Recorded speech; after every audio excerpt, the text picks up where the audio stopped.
that you shouldn't live in the past. It's dangerous. But to visit it is just a wonderful experience.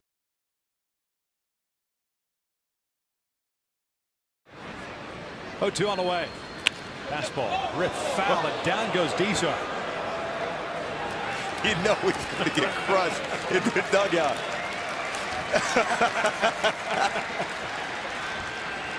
You know it's a special moment because that night we had 2 or 3 opportunities to get hits. A couple guys hit some balls really hard. They made some nice plays, and I think that was when Kenny was making the transition from a bullpen guy to a starter, and we really didn't know much about him. It was there's special nights where it's just that guy's night or that kid's night, and that was his night. I remember getting in the box and just thinking, you know, be selective and put a good swing on the ball. You know, don't get yourself out or don't strike out. I didn't want to strike out. Earlier in the game, in about the 7th inning, the umpire, John Shulock, said, "Hey, why don't you drop a bunt?" You know, and I looked at him and go, "Yeah, I don't want to be remembered like that, dropping a bunt." You know, there are some unwritten rules. But it was, I look back on it now, you know, Kenny and I are cordial friends now. You know, if we run into each other, we talk, and we'll always have that bond of, you know, me making the last out in this perfect game. And DiScarcina has never had a hit off Rogers, hitless in 16 at-bats. Tonight he is grounded out twice. The crowd on its feet here in Arlington. 2 outs in the 9th. A fly to center field. Greer there. He's got it. A perfect game. Oh, baby. Kenny Rogers pitches the 11th perfect game in Major League history, and he is mobbed by his teammates here at the ballpark in Arlington. History made July 28, 1994. Kenny Rogers, a true gem, a perfecto. He throws 98 pitches, strikes out 8, retires all 27 California Angels that he faces. He had a great night.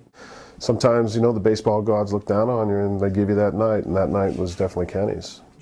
You know, I had a night like that in Fenway. My parents and my friends and family got to see me hit a home run in Fenway Park into the net before they put the stands up there, the seats up there, and I ended up getting the ball and giving it to my dad. That was one of those nights, you know, being on an all-star game and replacing Cal Ripken was special. The pinch runner at first base for Ripken is Gary DiScarcina of the Angels, who will probably stay in the game at shortstop. The cool thing was shagging fly balls with him in the first workout during batting practice and just talking to him, and because I played against him for 4 or 5 years, and you know, you could tell, you know, first 2 minutes of talking to him, you can tell why he's who he is. He's a very determined individual, and he's a professional, and I learned a lot by watching him and playing against him and just picking things up from him.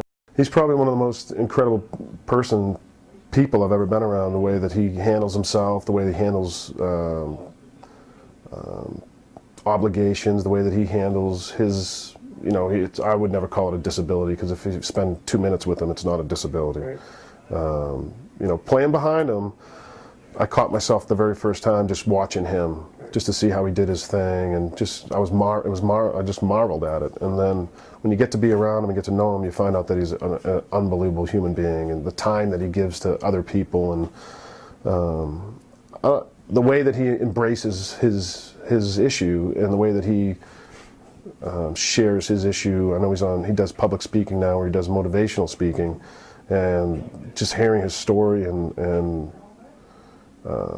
I saw him hit in spring training, and you know, little things like him hitting a double off the wall in spring training. He doesn't have a handicap, and we never treated him that way. He never wanted to be treated that way, but he's a special guy. He's one of the guys that I look back that were inspirational to me throughout my career, and I always think, man, if he could be that determined to do his thing for so long, that special way, you know, on a hot day when you don't feel good, or you feel like your shoulder's sore, your legs are sore, you know, you just push through it. You just look at him, just watch him do his thing, and he pushes you to another level. I got asked to throw out the first pitch in 2002 against the Yankees when the Angels clinched the first series against them at home.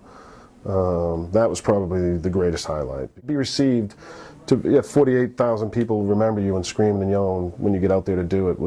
It sent chills up and down my spine, and so that's one of my greatest highlights, and I wasn't even in the uniform.